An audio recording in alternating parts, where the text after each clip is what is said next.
Hello बच्चों, हाय नमस्ते, कैसे हैं आप सब? बहुत बढ़िया। तो आज हम देखने वाला है आपकी जो दूसरा यूनिट के दूसरा चैप्टर निकले രണ്ടാമത്തെ യൂണിറ്റിലെ രണ്ടാമത്തെ ചാപ്റ്റർ ആയിട്ടുള്ള ഭാബ और भाभा खिचड़ी साथ साथ चलते हैं दोनों भाभा और भाभा खिचड़ी എന്ന് പറയുന്ന ഗുൽസാർ ജിയുടെ ഒരു കവിതയെ വളരെ വ്യക്തമായിട്ട് വളരെ ക്വിക്ക് ആയിട്ട് നമുക്ക് മനസ്സിലാക്കാം। റെഡി बच्चों, फटाफट वीडियो के अंदर चलते हैं। भाभा और भाभा खिचड़ी ഗുൽസാർ ദ്വാരാ രചിത് एक ഭാവുക കവിത है। വളരെ മനോഹരമായിട്ട് ഹൃദയസ്പർശിയായിട്ടുള്ള ഒരു കവിതയാണ് ഗുൽസാർ ജി എഴുതിയിട്ടുള്ള ഈ ഒരു ഭാഭ और भाभा खिचड़ी എന്ന് പറയുന്നത്। जो बुढ़ापे और सहारे के अटूट बंधन का चित्रण करती है। വാർദ്ധക്യവും അതുപോലെ തന്നെ അതിന്റെ ഒരു ആശ്രയത്തിന്റെയും വളരെ മനോഹരമായിട്ടുള്ള ചിത്രമാണ് ഈ ഒരു കവിതയിൽ നമ്മൾ കണ്ടിട്ടുള്ളത്। കവിത की शुरुआत इस बात से होती है कि बाबा और उनकी छड़ी हमेशा साथ साथ चलते हैं എന്നാണ് പറയുന്നത്। കവിതയുടെ തുടക്കത്തിൽ നമ്മൾ കാണുന്ന ഒരു കാര്യമാണ് ബാബയും അദ്ദേഹത്തിന്റെ ആശ്രയമായിട്ടുള്ള ഈ ഒരു വടി ഒരുമിച്ചാണ് മുന്നോട്ട് പോകുന്നത് എന്നൊരു കാര്യം। റെഡി വെച്ചോ। കവി ബാബ छड़ी को बिस्तर से उड़ाता है और चलने को कहते हैं। ബിസ്തറിൽ നിന്ന് എഴുന്നേൽപ്പിച്ച് വടിയെ എന്നാണ് എഴുന്നേറ്റ് നടക്കാൻ വേണ്ടിയിട്ടും ഇവിടെ പറയുന്നുണ്ട്। ബാബ छड़ी को बिस्तर से उड़ाते हैं। ബാബ എന്ത് ചെയ്യുന്നു?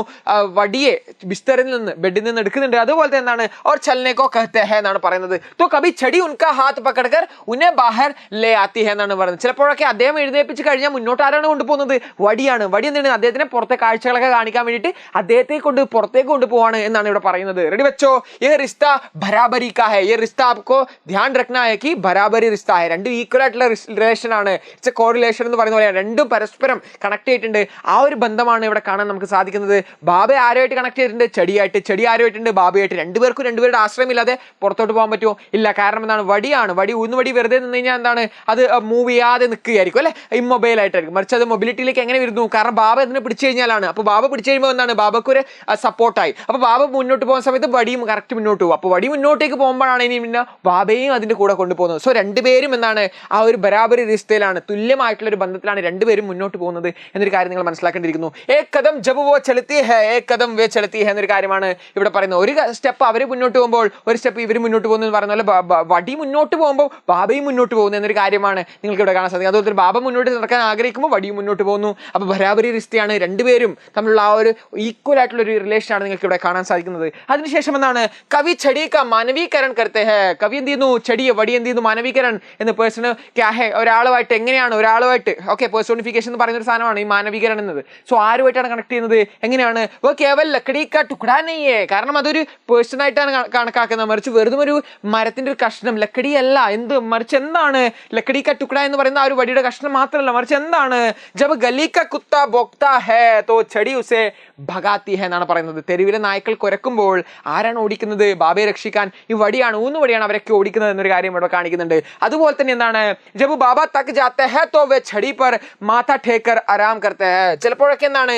ബാബ ക്ഷീണിക്കുമ്പോൾ ബാബ എന്ത് ചെയ്യുന്നുണ്ട്? ഈ ചെടിയുടെ മുകളിൽ തല വെച്ചുകൊണ്ട് മാത്തരക്കർ ആരാം കർത്തേ എന്നൊരു കാര്യമാണ്, ബാബ വിശ്രമിക്കുന്നു എന്നൊരു കാര്യവും ഇവിടെ പറയുന്നുണ്ട്। ചെടി ഉന്നെ പേടോ പർ ആയ നയാ ഭോരാ ബി ദിഖാത്തി ഹേ।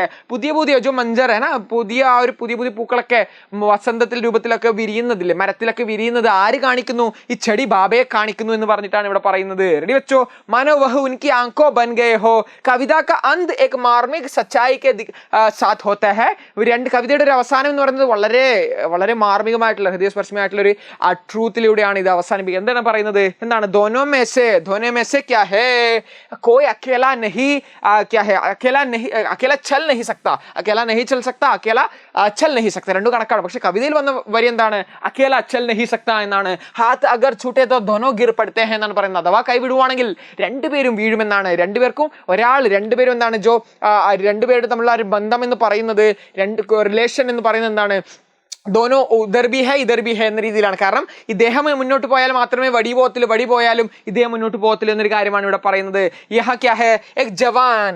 ചെടി എന്ന് പറയുന്ന ഒരു ജവാനായിട്ട് നമുക്ക് ഇനി എന്ത് ചെയ്യാം? പേഴ്സോണിഫിക്കേറ്റ് ഈ ഒരു കാര്യത്തിലൂടെ പേഴ്സോണിഫിക്കേഷൻ ചെയ്യുന്നത് എന്തിലാണ്? ഒരു നോജവാൻ രൂപത്തിലാണ്। കാരണം വാർദ്ധക്യ കാലത്ത് സപ്പോർട്ട് ചെയ്യുന്ന മക്കളുടെ രൂപത്തിലാണ് നമുക്ക് ഈ ഒരു ചെടിയെ കാണാൻ സാധിക്കുന്നത്। സോ ഗുൽസാർ ജി അതിലേക്കാണ് ഈ ഒരു കവിത കൊണ്ടുപോകുന്നത്। സോ കാരണം വാർദ്ധക്യ കാലത്ത് ഒരുപാട് പണ്ടവർ ചെയ്തൊന്നും നിന്ന് ചെയ്യാൻ സാധിക്കത്തില്ല। അപ്പോൾ അവർക്കൊരു താങ്ങായി തണലായിട്ട് ആര് നിൽക്കണം? അവരുടെ പുതിയ ജനറേഷൻ ആയിട്ടുള്ള മക്കൾ ചെയ്യണം. പക്ഷേ ഇന്നത്തെ കാലത്ത് എന്താണ്, എല്ലാവരും ഒരു ഹസിൽ തിരക്കുള്ള ലോകത്ത് ജീവിക്കുന്ന സമയത്ത് അവരെ ഒന്നും നോക്കാൻ പോലും കിട്ടുന്നില്ല എന്ന രീതിയിലാണ്. അപ്പോൾ അവരെ കെയർ ചെയ്യണമെങ്കിൽ ആര് വേണം? നമ്മൾ മക്കളായിട്ടുള്ള ന്യൂ ജനറേഷൻ തന്നെയാണ് അവരെ നോക്കേണ്ടത് എന്ന് പറയുന്ന വളരെ മഹത്തരമായിട്ടുള്ള ഒരു കവിതയാണ് ഗുൽസാർജി ഇവിടെ മുന്നോട്ട് വെക്കുന്നത്. ഓർ ഏക് ബാബ ഏനാ ഏക് ബൂഡ എന്ന് പറയുന്നത് ആരാണ്? വയസ്സായ ആ ഒരു ബാബയും. ലേക്കിൻ ദോനോ കാ അസ്തിത്വ ഏക് ദൂസരേക്ക് ഏക് അസ്തിത്വ ദൂസരെ പർ നിർഭർ ഹെ എന്നാണ് പറയുന്നത്. രണ്ടുപേരിലും എന്താണ്, രണ്ടുപേരുടെ ആ ഒരു വേണം എന്ന രീതിയിലാണ്. കാരണം വാർദ്ധക്യ കാലത്ത് പോലും അവരുണ്ടെങ്കിൽ മാത്രമേ ഇവർ രണ്ട് മുന്നോട്ട് പോകുന്നതും അതുപോലെ നല്ലൊരു മാർഗദർശിനിയായിട്ട് എന്ത് ചെയ്യണം, ഇവരുടെ ആശ്രയം ആർക്ക് വേണം?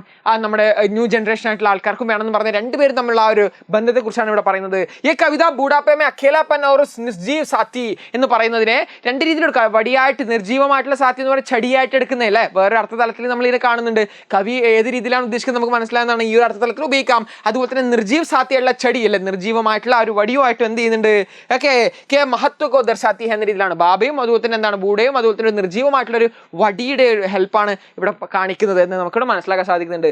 ജീവൻ കാ സബ്സെ ബഡാ സഹാര ബഞ്ചി ആത്തി ഹെ എന്നാണ് പറയുന്നത്. ചടി എന്ന് പറഞ്ഞ ഒരു ആളെന്താണ് ലൈഫിൽ ഇപ്പോൾ നമ്മൾ കാണുന്നില്ല, ലൈഫിൽ ചടിയായിട്ട് ഒരു ആവശ്യമില്ലാത്തൊരു വടിയാണ്. മറിച്ച് ബൂഡയെ സംബന്ധിച്ച് ഒരു വാർദ്ധക്യത്തിലുള്ള ആളെ സംബന്ധിച്ചതാണ് ഈ ഒരു നിർജീവമായിട്ടുള്ള വടി പോലും വളരെ അദ്ദേഹത്തിന് മുന്നോട്ട് നയിക്കുന്ന ആരായിട്ടുണ്ട്, ഒരു ആശ്രയമായി മാറിയിട്ടുണ്ടെന്ന് കാണിക്കുന്ന വളരെ മഹത്തരമായിട്ടുള്ള ഗുൽസാർജിയുടെ കവിതയാണ് ബാബാ ഓർ ബാബാ കി ചടി. സാത്ത് സാത്ത് ചലത്തെ ഹേ ദോനോ ബാബാ ഓർ ബാബാ കി ചടി എന്ന കവിത വളരെ വ്യക്തമായിട്ട് പഠിച്ചോളൂ. നിങ്ങൾ എക്സാംസിലൊക്കെ ചോദിക്കുന്നതാണ്. ഇതിൻ്റെ ഒരു മലയാളം കംപ്ലീറ്റ് മലയാളം എക്സ്പ്ലനേഷൻ ഉണ്ട് എൻ്റെ അടുത്തുണ്ട്. സോ आप जिमन सर रजू पड़ते इंस्टाग्राम इनबॉक्स से टेक्स्ट ചെയ്താൽ മാത്രം മതി ബാബ എന്ന് ടൈപ്പ് ചെയ്താൽ മതി.